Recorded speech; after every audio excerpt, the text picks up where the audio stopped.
2022-23 필수 이론 캠벨 15회 문제 하겠습니다. 자, 1번은 혈당량 조절이라고 했는데 요거는 제가 그냥 통째로 그냥 외우라고 했죠.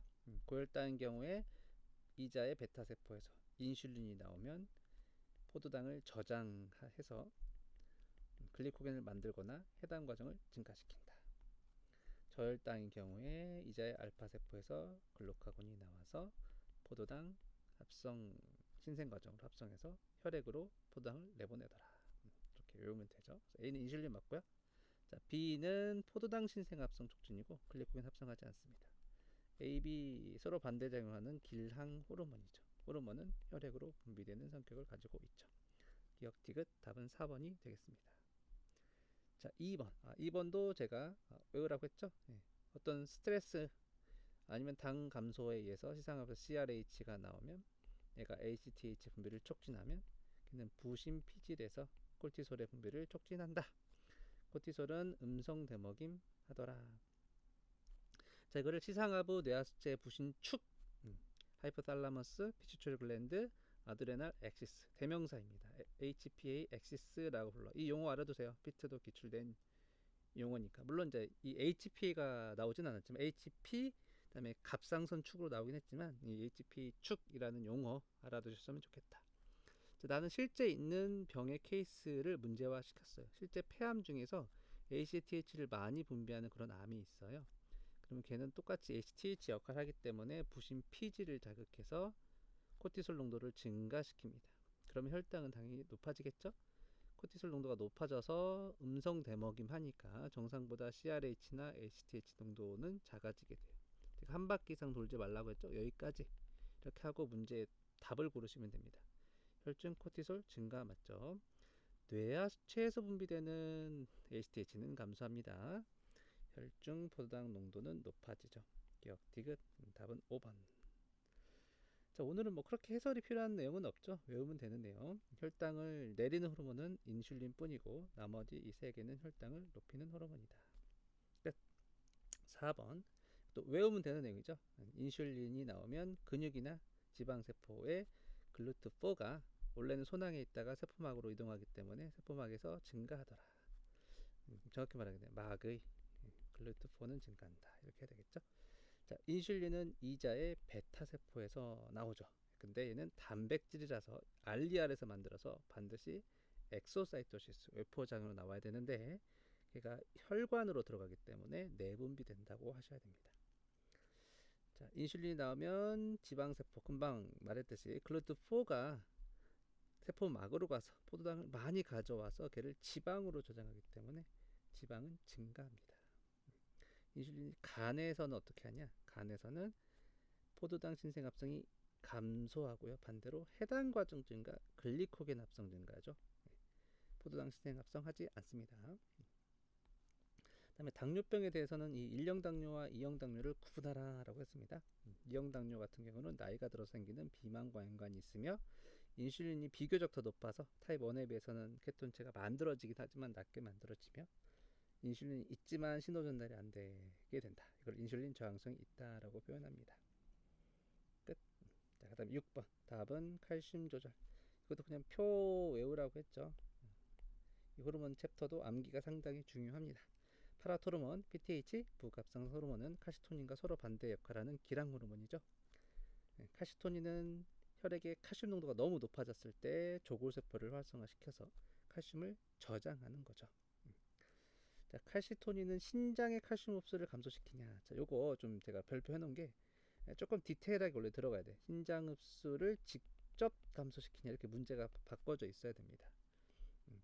신장에 칼시토닌이 직접 반응을 보이진 않아요. 즉 칼시토닌에 대해서 신장은 직접적인 표적기관은 아니야. 직접은 아니거든요. 근데 칼시토닌과 PTH는 서로 기랑 호르몬이기 때문에 칼시토닌이 높을 땐 PTH가 낮다 이렇게 볼 수가 있잖아요. 그래서 PTH가 낮을 때 PTH가 있어야 칼슘 흡수를 증가시키니까 PTH가 낮으면 칼슘 흡수는 감소하는 게 맞아요. 그래서 간접적으로 표현한다면 이 답은 맞을 수도 있다. 그래서 뭐 어쩌라는 거냐? 그냥 정확한 내용은 이렇고요. 시험 문제에서는 항상 OX를 정확히 파악해야 되니까 혼란스럽지 않게 되니까 너무 걱정 안 하셔도 됩니다. 끝. 자, 바이타민 D가 최종 활성화되는 장소는 신장이죠. 처음에 우리가 그냥 바로 바이타민 D를 먹거나 아니면 콜레스를 먹었을 때 피부에서 UV를 받으면 바이타민 D 전구체가 돼요. 그러다 간에서 한번 활성화되고 그 다음에 신장에서 활성화됩니다. 최종 활성화된 장소고 걔가 가서 칼슘을 흡수하는 장소, 표적 기관은 장이죠. 근데 답에서는 문제에서는 최종 활성화되는 걸 물어봤으니까 답은 신장이 됩니다. 끝. 자, 7번. 3번부터 7번까지가 틀렸던데 해설 다시 하겠습니다. 자, 해부학 알아야 된다고 했어. 기억은 갑상샘, 갑상선이죠. 그 다음에 니은, 쩡덩덩덩, 이게 4개 갑상선 뒤에 붙어 있는 걸 부갑상샘이라고 하죠. 자, 그 다음 A, B 중에서 칼슘 농도가 높아졌을 때 분비가 증가하는 건 카시토닌이야. 칼슘 농도가 낮아졌을 때 분비되는 게 PTH고 이거 잘못됐더라고요. 그래서 카시토닌은 A라고 돼 있는데 B고 나머지 뒤에 다 바꿔야죠. A는 PTH니까 PTH가 분비되는 곳은 부갑상선이니까 니은이고 PTH는 활성 비타민 형성을 촉진하죠. PTH는 뼈를 녹여서 혈액으로 칼슘 방출을 촉진하죠. 다 반대로 돼 있더라고요. 답 고쳐주세요. 고쳐주시고 그다음에 B의 수용체는 B는 칼시토닌인데 사실 칼티스토닌이든 PTH는 다 펩타이드 호르몬이니까 얘네들의 수용체는 핵질이 아닌 세포막에 존재합니다. 이거는 맞긴 맞는데 해설이 틀려 있어요. 끝. 자, 8번도 그냥 외우면 되죠. 비타민 B씨는 수용성, ADK는 지용성 외우면 됩니다. 끝. 자, 9번, 10번, 11, 12번. 자, 바이타민에 관한 문제인데 콜라겐 합성해주는 데 관여하는 바이타민은 바이타민 C 외우면 되죠. 아스코르브산이라고도 합니다. 시각 색소의 역할하는 건 바이타민 A, 레티날이었죠. 혈액 응고와 관련된 비타민은 비타민 K, 필로퀴논이었고요. 금방 했네요. 칼슘 농도를 증가시키는 호르몬은 바이타민 D. 여기까지만 외우시고 얘 다른 이름으로 이런 것도 있다.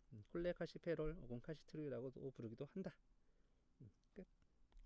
자, 이 다음은 이제 소화 문제네요. 소화. 소화는 세포 내 소화에서 세포 외 소화로 진화했다 정도 알면 되고 모든 단세포 생물들은 세포 내 소화를 하죠. 자, 그다음 소화학의 해부학.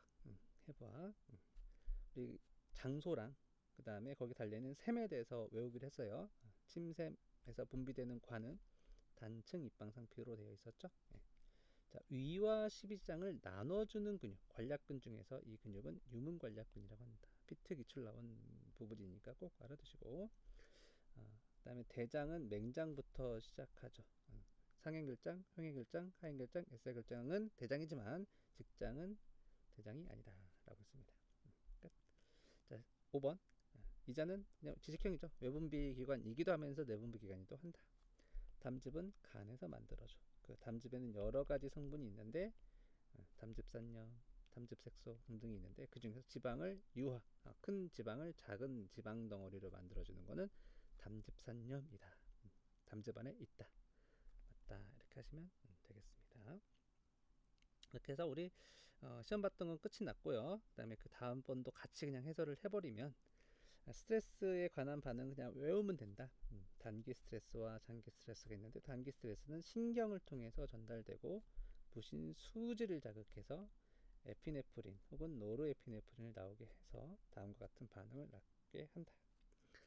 장기 스트레스는 호르몬에 의해서 반응이 일어나며 부신 피지를 자극해서 무기질 콜티코이드인 알도스테론 혹은 당질 콜티코이드인 콜티솔을 나오게 한다.